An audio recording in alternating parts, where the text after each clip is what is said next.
Sometimes I listen to new podcasts in the background while I'm doing something else. Maybe it's administrative activities such as bookkeeping or just cleaning up my office. And what I'm noticing more and more is that a lot of this stuff is BS. Hey, I'm Justin Hitt with Inside Strategic Relations. There is no barrier to entry today. Somebody can have 15,000 YouTube subscribers and be as boring as hell and basically be talking about how you can grow an audience and build a newsletter, and they just keep going over and over about giving away free content. If free content got you subscribers or established your authority or positioned you in the marketplace, then there just wouldn't be anybody writing books because the barrier to entry is so low for free content. I literally, for under probably $2,000 a year, run 8 websites, and that's just my hosting cost. Now, of course, if I'm measuring editors and my own income and everything, the price is a lot higher. But you can just go get a free website and start publishing about who you are and what you do. You could go to LinkedIn and set up a profile and start creating a newsletter. Having people as subscribers on your newsletter has no value at all. In fact, it's a distraction and it doesn't produce results. And so when I get frustrated because what I see, and I don't know if you've had this problem, is that a lot of the content that's available for free online is worth exactly that, nothing. I would rather invest in a training program or a home study program or buy a book and sit down and relax on my couch and read the book because I'm going to get highly concentrated information of value and I'm going to get it right away. Now, again, I get bored. I want to see what's going on out there. I want to see what ideas are out there. And I find some quality content, but 9 out of 10 times the content is low value, limited value, and is not worth even listening to. Now, fortunately, I'll stop it in the middle of it when somebody's droning on, but sometimes I do question why is it that I can deliver great quality content built on experience, built from actually investing in knowledge and testing it in a marketplace. And I don't have thousands of subscribers and I don't have a huge audience. Now I'm doing just fine. I have clients and stuff. So it's not like I'm suffering or anything, but you may have felt this frustration before. You go into work, you know what you're talking about, you've got experience in the marketplace, and you come up with an idea. There's a problem at work, and you come up with an idea and you present the idea best of your abilities. You might even have discussed the idea with your peers and people agree. And then the boss is kind of like, well, that just kind of seems like a lot of trouble. And then someone comes along with some half ass idea, and that's what your guys are doing now. Again, it's a frustration that I know is common among subject matter experts, knowledge workers, and us middle management people or us senior to director level people. Now, if you want to remain relevant in an industry, you have to understand something. First off, the majority of people, they want entertainment more than they want actual results. If I teach you how to do something and it is the right way of doing it and you implement it and get a specific result and you fail to implement it. So maybe you believe what I'm teaching you is valuable and useful and I've given you evidence from my past experiences. I give you examples. Now I can't give you specific examples because there's client confidentiality, but ultimately you may not feel confident to use the information because if you use it, it doesn't work, perhaps it's your fault. Now the truth is it could be my fault. I could have not been clear about my communications. I might not have given you practical examples. I might have built too much of the basis of fact, meaning I cited sources, I gave you examples, and it was just too much. It sounded like a lot of work. Where the YouTube, for example, and many of the podcasts that are available online are actually about making you feel good, making you feel confident. And I know this, and I know this guy's got 15,000 subscribers because he's giving you 80% of what you want to hear and 20% of what he might or might not know. And he's probably way more consistent at publishing. But again, that's not what happens in the real world. So, if you want greater influence, publishing free content puts you in the category of the people publishing free content. If you're going to write free content, you might as well write with purpose. So you can grab a copy of Establishing Instant Credibility, the book I've written about how to build authority and credibility in any area of expertise.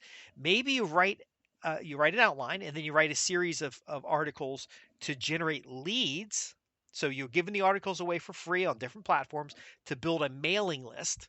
Okay, not to become more credible, not to get exposure, not to become positioned or recognized as an expert. You're building that content to build a list, and then you offer them something to purchase, because there's a big difference between recognizing you know something and casually listening when it's appropriate or useful, than investing in a product or service to get a specific answer. The difference is the customer or potential customer's behavior. So I go to YouTube and just listen to stuff and do a search. And I searched on profitable newsletter site because I have a newsletter site and I like it to be more profitable and take less time because I have private clients and the private client work pays more. But wouldn't it be nice if I had the residual income of a newsletter with 20, 30,000 subscribers? Okay. I go there because it's easy, but easy doesn't get the work done. I'm better off going to Bill Glazer, Dan Kennedy. There's a couple email marketing folks. There's a couple newsletter publishers. I'm better to go to Agora Press or to go to somebody who's actually done something. Bob Bly, for example, actually have built a newsletter and learned from them. It's more concentrated experience, it's better results, but it's going to take a little more effort on my part. You won't find those people online because giving away content for free has no value. And more importantly, they're going to conferences and getting paid to speak.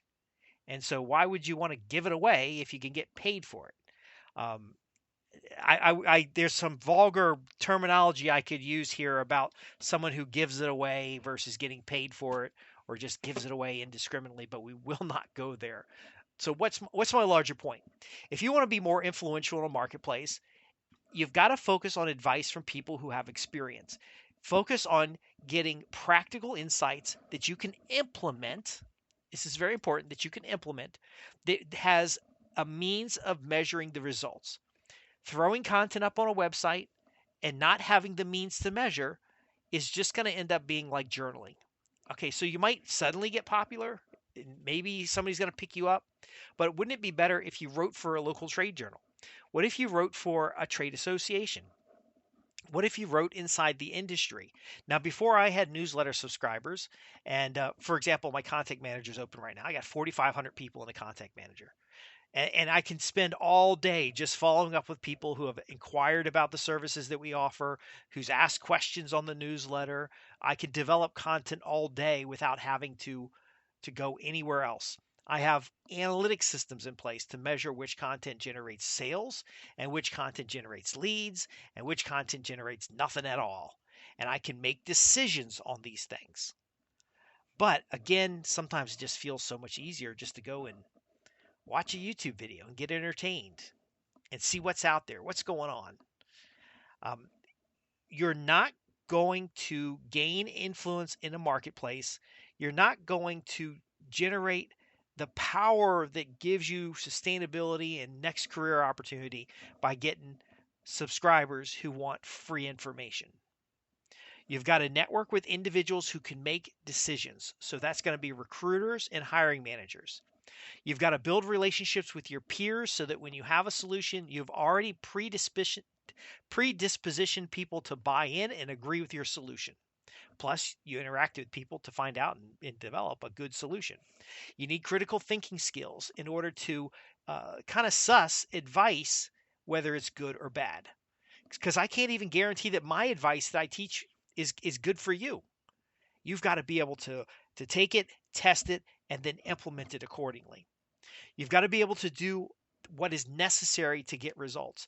Most results come from very boring activities that you do every day. Now, fortunately, you can outsource a lot of these activities. You can use automation to run a bunch of these activities. But for me, as a newsletter publisher, I produce a profitable newsletter by delivering content that paid subscribers want to read. Okay, now today I can deliver that content in audio format, video format, and then multimedia training presentations. So all the podcasts that I do, the vast majority of them are from products or services that I'll launch in the future. They're from experiences and problems that I've seen people overcome. I've shown you the engineering notebooks. I have written down the problems that people express on meetings. So I'm on a meeting with senior level executives. The meeting ends. I'm still taking notes. I'm writing down the big problems that they want to have solved, some of the conflict of interest that they've outlined. I note some of the issues that they want to, what's the success factors. That's the real work that gets you to where you need to be. So, if you're a subject matter expert, improving your expertise in that area, but adding to that your communication skills, that's what's going to help you level up. See, that random public that can make your video go viral or who's going to like and subscribe you on the YouTube channel or Rumble channel or Truth Social or whatever thousands of other channels are going to come out or come and go over your lifetime. None of that matters. What really matters is real life human beings. If you want a new job, you want to upgrade your career, you go to LinkedIn and you start searching for people that look like your managers, that look like the executives in your company, that look like people who can hire you. You find job listings and you apply to those job listings. Now, when you're applying to the job listings, you could publish an article here and there to position yourself. But does that article go on a free website? No. That article goes in the IEEE magazine. It goes inside some publication. It goes in your alumni journal for your school.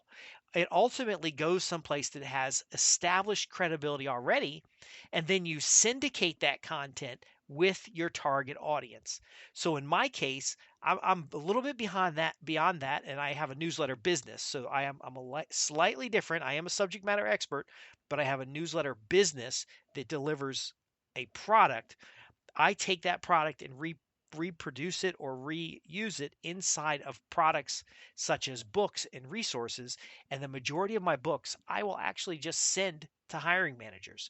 If I see somebody who can hire me for a 6 or 7 figure deal, I'm going to send them a FedEx package with a cover letter, with my book, with my resume, and with some kind of pitch.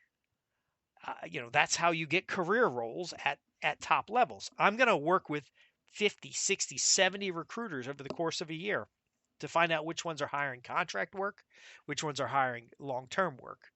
That's how you get it done. Now again, YouTube is entertaining. It's something to listen to, but you'd be better off listening to music or listening to a credible expert in the field and really getting involved with what they have for pay. I've invested $20,000-$30,000 a year in training programs, and that's how I know what I know. But again, knowing something and doing something is two different things. The proof of my knowledge is the implementation. It's creating hundreds of millions of dollars for my clients, including uh, avoiding regulatory challenges, resolving massive problems worth $100 million, $50 million. And again, this is something you can do in a Fortune 100 company. Whatever the success is for you scales according to your opportunity. But again, it's real people making decisions, not mass populations and a large number of just people. Um, and it's narrowing down your focus to people who can make the decision to purchase from you, and then ultimately establishing credibility in that narrow scope. It doesn't matter to the person on the street if they believe I'm an expert in risk management or business development, or I know anything about critical thinking or building influence in a marketplace. They don't care. But knowledge workers care, subject matter experts care, individuals who worked a career for a while and they notice they're not getting the promotions and they're looking for a side income, they're looking for other ways to leverage their knowledge or to position themselves into executive level positions. Those people need to know what I can deliver to you. Now you're in the right place if this is speaking to you and you do notice the frustrations that are out there, and I'm telling you, just go cold turkey. I know I publish stuff on YouTube and I publish stuff on Apple Podcast and I publish stuff on a lot of different channels because most of that is automated in my environment and it is a way of rescuing people from these platforms. But ultimately, you can just subscribe on your device and get it filtered and cleaned up so that you're only looking at the gold. So, for example, you can use a feed reader to get all your news and all your YouTube and all your podcast in one place so you can spend 5 or 10 minutes getting caught up and then go on and implement, because again, it's the implementation that gets results. So I hope this has been helpful to you. I'm Justin Hitt with Inside Strategic Relations, where I am trying so hard to help people um, transform business relationships and the profits, to understand where they need to focus their time to generate the results that they're looking for, and then how to measure to know whether the time is at a high quality investment. So again, I was wasting time listening to the YouTubes, and ultimately, it's better off that I created a podcast. So again, I made that decision. I made the switch, and I would love to hear your questions. Have you noticed the same trend? People are very popular that don't really actually know what they're talking about. Have you ever felt frustrated because you actually have solutions that'll help people in the marketplace, but the businesses turn around and do something dumb? Well, there is a solution. It's establishing credibility within a target niche and a set of decision makers. It's the right skills and measures. It's the boring everyday stuff that needs to be done to get the results, that critical success path. And then ultimately, it's building business relationships. I want to thank you very much for being a part of what we do here. Again, if you have any questions, visit www.insidestrategicrelations.com. Go to the contact page and ask your questions. And if you're not already a newsletter subscriber, be sure to subscribe at the newsletter, because with all the censorship stuff, even answering questions about critical thinking can be a challenge. Again, thank you for being a part of this podcast and the newsletter that we have here at Inside Strategic Relations.